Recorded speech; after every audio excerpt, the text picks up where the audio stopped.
This video will talk through the correct way to maintain accurate stock cost prices. From the back office menu, click on Items. Search for an out-of-stock item to use as an example. Click Edit.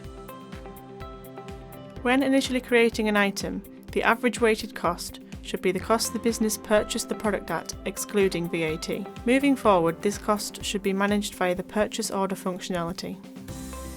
To demonstrate this, in the Inventory section, click Adjust. Set New Quantity to 1 and set a reason code. Click Save. If this item was sold now, it would show the margin based on the average weighted cost price showing in the Inventory section. Copy the item lookup code.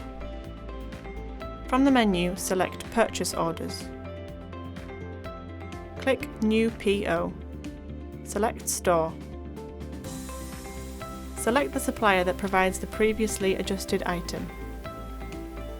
Select which is blank. I'll add all the items myself. Scroll to the bottom and title the purchase order.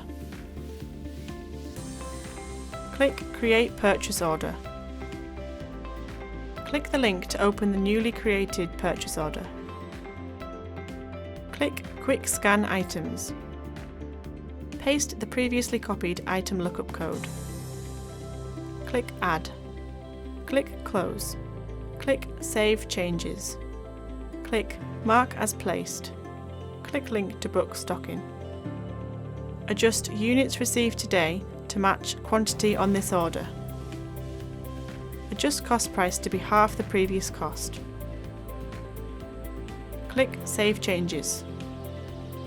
Click Commit Stock. Click Yes. Click Continue without labels. The stock is now committed to the store. Click on the item lookup code for the item. Scroll down to the Inventory section.